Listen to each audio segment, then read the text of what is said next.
안녕하세요. 저는 경상북도 영덕에 살고 있는 올해 70세가 된 여자입니다. 저는 20대에 남편을 잃고 지금까지 홀로 아들을 키우며 살아왔는데요. 평생을 고생만 하다 이제야 겨우 행복하게 살게 되나 싶었는데 몇 달 전 정말 충격적인 일을 겪게 되었네요. 이 글을 통해 제 아픔도 함께 나눌 수 있었으면 좋겠네요. 우선 어릴 적 이야기부터 시작해 볼게요. 저는 경상북도 영주라는 곳에서 태어났습니다. 저는 5남매 중에 막내이자 유복자로 태어났는데 아버지는 엄마가 저를 가지셨을 때 전쟁통에 끌려가 돌아오시지 못했다고 하더군요. 그래서 전 사진으로만 아버지 얼굴을 볼 수 있었어요. 집에 가장인 아버지 없이 엄마 혼자 5남매를 키워야 했기에 하루에 한 끼 챙겨 먹는 것도 힘든 시절이었습니다. 아무리 엄마가 뼈 빠지게 농사를 지어도 우리 6 식구가 먹고 살기에는 턱없이 부족했죠. 시간이 지나서 오빠들은 장성해서 다들 결혼을 해서 나갔고 저도 중학교까지만 졸업하고 농사일을 도왔지만 도무지 살림살이가 나아질 기미가 보이질 않았어요.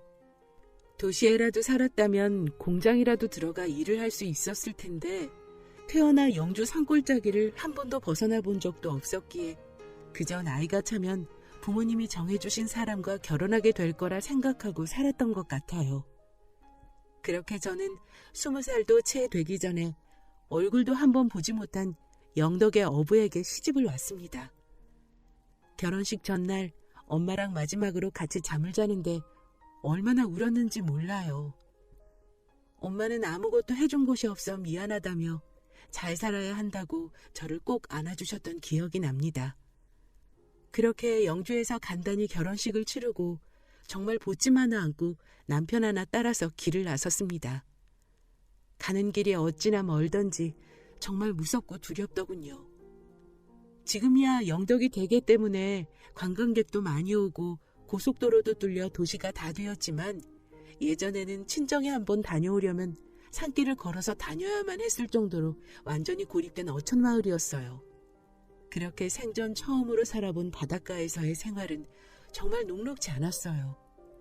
지겹도록 했던 농사일은 이제 하지 않아도 됐지만 남편이 바다에 나갈 때면 들어올 때까지 행여나 무슨 사고가 날까봐 마음을 졸여야 했고 생선 손질이며 통발 손질이며 일의 강도는 농촌 못지 않았습니다. 할 줄 아는 게 아무것도 없으니 참 힘들더군요. 바닷가라 그런가 사람들은 또 얼마나 억센지 어린 나이에 혼자 눈물 훔치는 날이 많았지만 시어머님이 따뜻하게 대해주신 덕에 마음 붙이고 살 수 있었던 것 같습니다.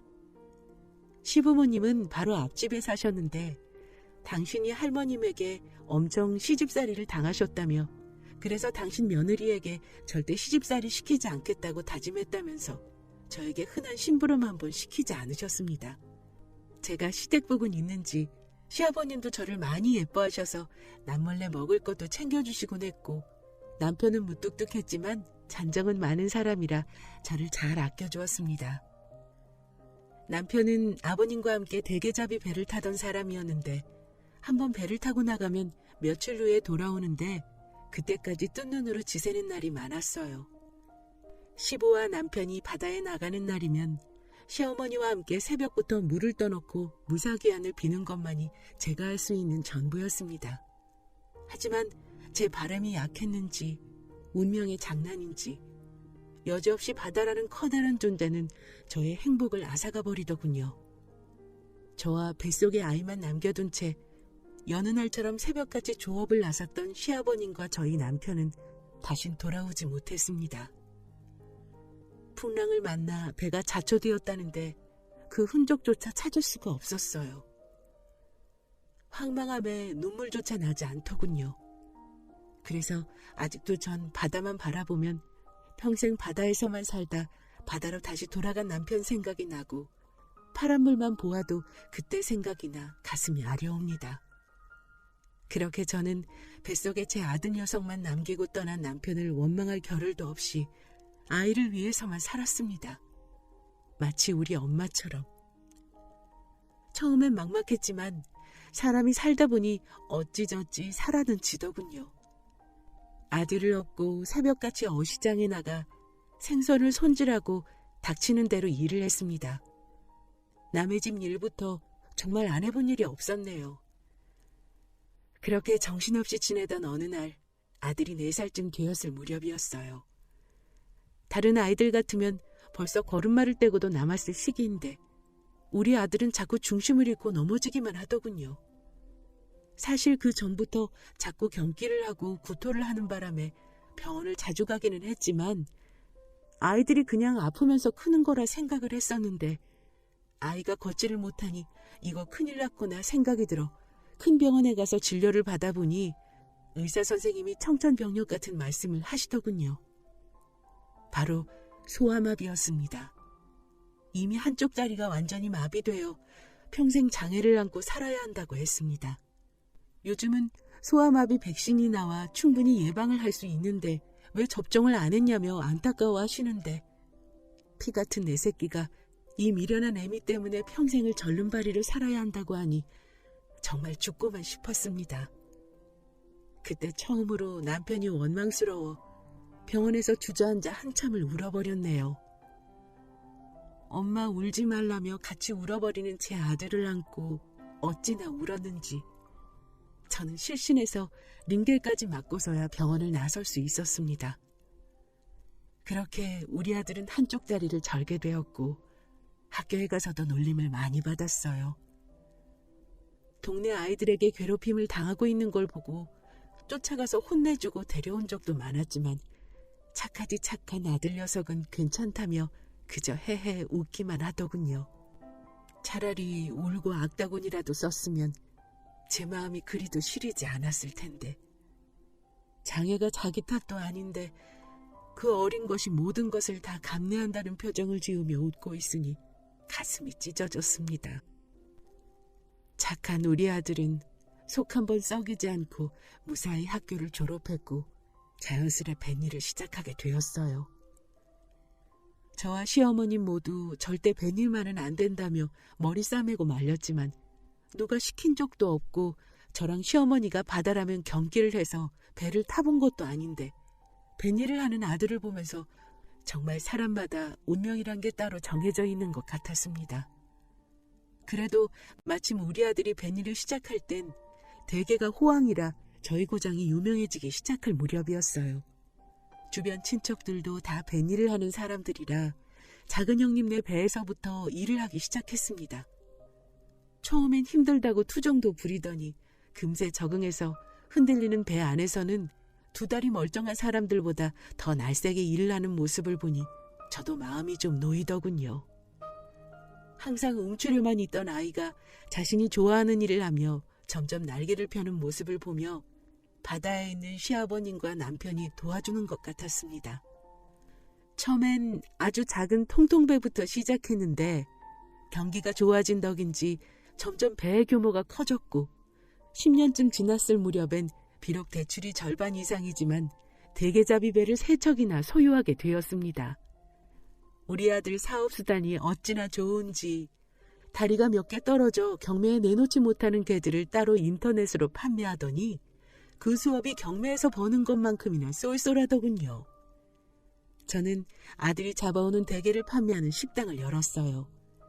제가 식당을 처음 시작할 때만 해도 그냥 돈을 받고 손님이 가져온 게를 삶아주는 가게 몇 군데가 전부였지만 몇 년이 지나니 어느새 대게가 잡히는 철이면 사람들이 많아 옴짝달싹 할 수도 없이 붐비는 곳이 되어 있었습니다. 겨우 테이블 3개짜리로 시작했던 제 식당은 2층짜리 대형 식당이 되었고요. 그렇게 치열하게 살았고 또 하늘이 도운 탓인지 장사도 잘 되어 금전적으로는 남부러울 것 없이 살 수 있었습니다. 아들 녀석은 쉬지도 않고 열심히 배를 탄 덕에 이제 굳이 배를 타지 않고 소유한 배만 관리해도 충분히 많은 수입을 얻을 수 있었지만 자기는 바다가 집처럼 편하다면서 매일 새벽 배를 탔죠. 그럴 때면 저도 하염없이 바다를 바라보며 아들이 무사히 돌아오기만을 바라는 삶이었고요. 보통 뱃사람들은 고된 일을 마치고 돌아오면 피로를 풀기 위해서 바로 술집으로 발길을 옮기는 게 일상인데 이 녀석은 누굴 닮았는지 술도 잘 즐기지 않더군요. 안 그래도 배 타고 돌아다니느라 여자 만날 시간도 없는데 육지에 돌아와서도 어딜 돌아다니지도 않으니 참 애가 탔습니다. 바다가 그렇게도 좋은지 몇 날 며칠을 배를 타고 돌아와서도 낚시를 한답시고 바다만 바라보고 있으니 제 애만 탔습니다. 자기 잘못도 아니고 부모가 건강하게 낳아주지 못해 평생 장애인으로 살아야 할 아들이 얼마나 속상할지 헤아릴 수도 없었지만 불평 한마디 하지 않고 항상 저 먼저 생각해 주었던 착한 우리 아들. 이제 정말 참한 짝꿍 하나 만나서 자기 새끼 하나 낳는 것만 보고 죽었으면 소원이 없겠더군요. 아무리 선자리를 알아보아도 나이도 있고 장애가 있다 보니 제 쥐자리나 나이가 많은 여자들만 주선이 들어오고, 아무리 그래도 제 아들이 배도 여러 척 가지고 있는 선장인데 제 쥐자리는 정말 죽어도 싫었습니다. 아들도 여자엔 관심이 없는지 그저 일하는 데만 몰두하는 바람에 선도 그냥 몇 번 보고 말았네요. 그렇게 어느덧 아들놈 나이가 40이 넘어섰고 평양감사도 자기 싫다면 안 하는 건데 결혼 생각도 없고 여자한테 관심도 없어 보이니 저도 반 포기 상태였습니다. 그런데 하루는 배가 들어온 지 몇 시간이 지났는데도 집에 오지 않아 전화를 해보니 선원들과 술 한잔하고 들어온다더군요. 그렇게 밤늦게 집에 들어온 아들 녀석은 기분 좋게 취해 있더군요. 안 부리던 애교도 부리고. 이 녀석이 기분 좋은 일이 있었나 싶어 저도 기분이 좋았습니다. 평소에 술을 거의 마시지 않는 놈이 웬일인가 싶었지만 이제야 사람들하고 좀 어울리려나 보다 하고 말았죠. 그 후로도 아들 녀석은 조업을 마치고 들어오면 집으로 오지 않고 술집으로 바로 가곤 했어요. 예전엔 1년에 한두 번이었던 술자리가 거의 매일 이어지니 내심 걱정이 되기도 했지만 주량이 제법 되었던지라 크게 걱정은 하지 않았습니다. 그렇게 몇 달이 지나 정말 반가운 소식이 들려왔습니다. 오랜만에 외식을 하자며 저를 데리고 나간 읍내 식당에서 아들은 애인이라며 아가씨 한 명을 소개시켜 주더군요. 안녕하세요. 이수연이라고 합니다. 대웅씨 여자친구예요. 라며 웃으며 인사를 하는데 한눈에 보기에도 단정하고 수다분하게 생긴 게 정말 제 마음에 쏙 드는 아가씨였어요. 평생 노총각으로 늙어 죽을까봐 노심초사 제 가슴이 말라 죽는 줄만 알았는데 어디서 이렇게 참한 아가씨를 데려왔는지 입이 귀에 걸릴 것만 같았어요. 읍내 커피숍에서 일하는 아가씨인데 아들이 우연히 그 카페에 갔다가 한눈에 반했다고 하더군요.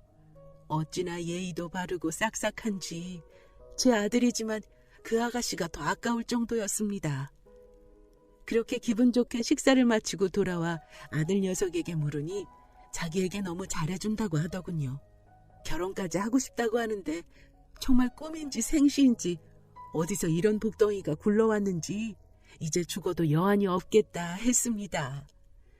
그 후로 그 아가씨는 주말이면 저를 찾아와 함께 시간도 보내고 장도 보러 가고 미용실도 데려가주고 했습니다. 어머니 어머니 하면서 살뜰이도 챙기는데 정말 안 이쁜 구석이 하나 없더군요. 그렇게 오히려 아들 녀석이 질투할 정도로 저희는 쿵짝이 잘 맞았어요. 그 아이는 엄마가 일찍 돌아가셨다며 저더러 자기 엄마 같다고 하는데 저도 딸이 없으니 하늘이 늦게나마 딸아이를 한 명 보내준 것 같아 이제 엄마라고 부르라고 할 정도였습니다. 예전에 저희 시어머님이 제게 잘해주셨지만 왠지 모르게 좀 어려워 제가 살갑게 대하지 못했었는데 그 아이는 신세대라서 그런지 저를 정말 편하게 대하더군요. 저는 그 모습이 더 좋았고요. 아들이 조업을 나갈 때면 저는 그 아이와 함께 사우나도 다니고 같이 노래방도 다니고 했습니다. 하루는 제가 이렇게 물어본 적이 있었어요.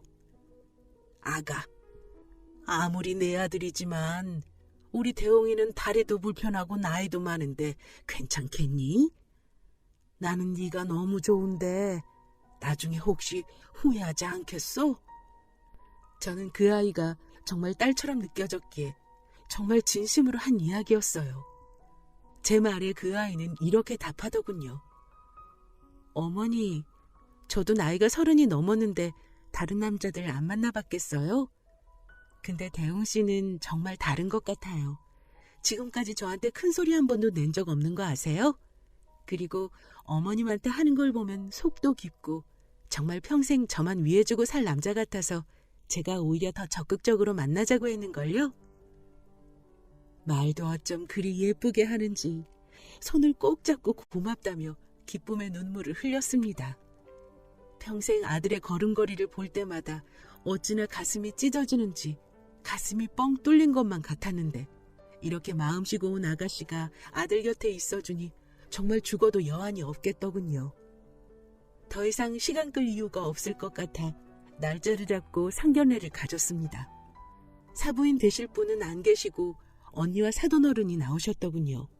두 분 다 인상도 좋고 예의는 어찌 그리도 밝으신지 며느리 될 아이가 정말 가정교육을 잘 받은 것 같더라고요. 요즘 시대에 어촌으로 시집 오겠다는 여자가 몇이나 되겠어요? 다들 도시 나가서 살려고 하잖아요? 근데 이 아이는 자기가 스스로 저랑 함께 살고 싶다고 말해주는데 정말 하늘이 내려준 복덩이 같았습니다. 그렇게 일사천리로 결혼 날짜를 잡고 준비를 시작했어요.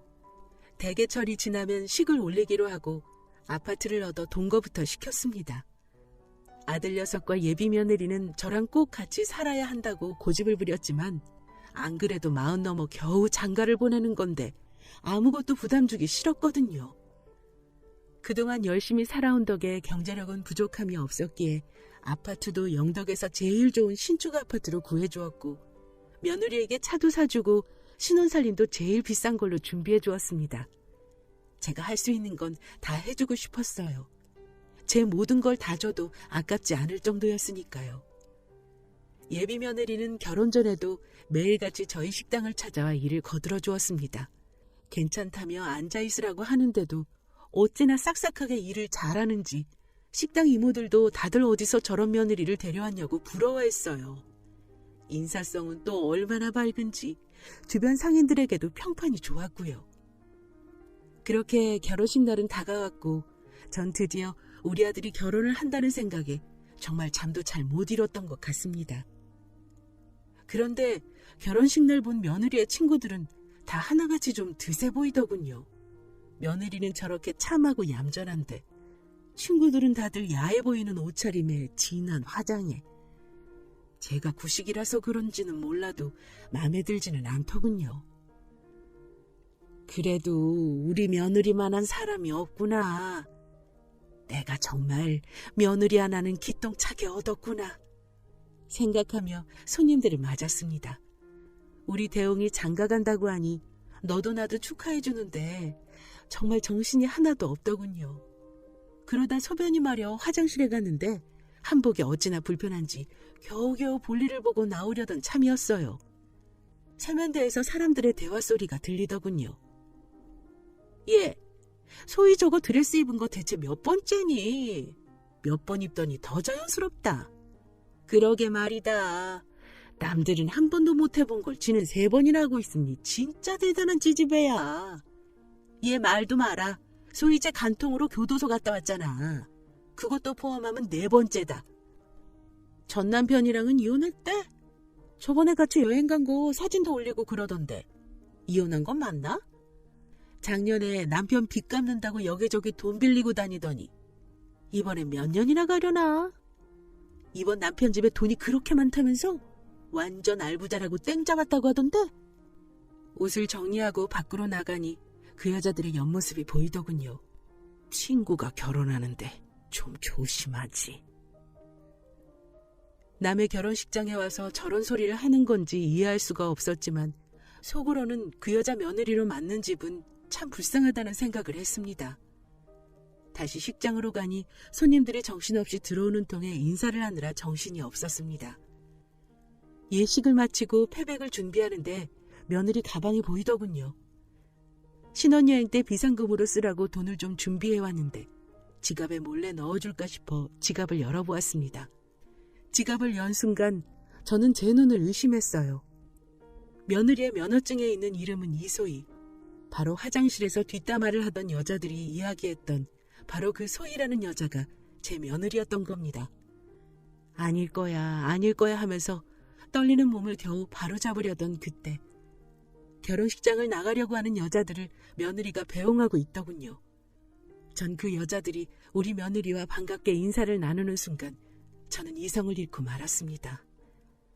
친구들이 제가 뒤에서 오는 걸 몰랐는지 소희야, 결혼 축하해.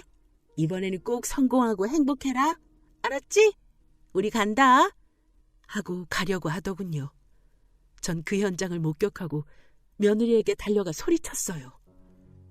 네 이름이 소희니? 네가 그 결혼 3번 했다는 소희란 여자가 맞아? 간통까지 했다는 그 소희가 맞냐고? 아니, 어머님이 어떻게 그 이름을... 저는 악다구니를 쓰며 오열했고 그 뒷담화를 했던 여자들은 도망쳐버리더군요. 간통으로 전과까지 있는 여자가, 그것도 결혼을 3번이나 한 가증스러운 여자가 한복을 입고 패백을 준비하고 있는 모습을 보니 눈이 뒤집어져 그년이 입고 있던 한복을 갈기갈기 찢어버리고 저는 실신하고 말았습니다. 정신을 차려보니 병원이었고 아들 녀석이 보이더군요. 불쌍한 내 새끼. 겨우 좋은 배필 만나서 결혼하나 했더니 만나도 그런 여자를 만나서 가슴이 찢어져 눈물만 하염없이 흘렸네요. 나중에 알고 보니 이소희는 제 아들에게 계획적으로 접근한 거였습니다. 상견례와 결혼식 때 봤던 사도는 알바를 쓴 거더군요. 참 기가 막혔습니다. 더 충격적인 건 아직 전남편과 이혼한 상태도 아니었고 게다가 아들 녀석은 이미 수천만 원 이상 그년 빚을 갚아준 상태더군요. 그것도 모르고 아파트에 차까지 사주었으니 제가 미친년이죠. 당연히 결혼은 취소됐고 사기 결혼으로 고소를 했는데 이미 사기로 수배 중인 전과가 있는 사람이었습니다. 이소희는 교도소에 수감됐고 아들은 애써 괜찮다며 어차피 결혼 생각도 없었다고 저를 위로하고 있습니다. 이걸 차라리 잘 됐다고 해야 하는 걸까요? 하지만 사기꾼이었으니 차라리 잘 됐다고 하기엔 제 아들과 제가 받은 상처가 너무나도 큽니다. 평생 상처만 받고 살아왔던 제 아들이 처음으로 사랑했던 여자가 사기꾼이라니. 정말 하늘은 제 아들에게 어쩜 이리도 가혹한 건지요. 이제 결혼 같은 건 바라지도 않으니 부디 우리 아들이 상처를 입고 다시 일어나 주길 바라봅니다. 지금 제 사연을 보고 계신 분들도 저보다 더 별의별 일을 당해보셨겠지만 꿋꿋이 이겨나가시길 바랍니다. 아무리 힘이 없고 돈이 없어도 거짓은 정의를 이길 수 없다는 걸 사기꾼들은 깨달았으면 좋겠습니다.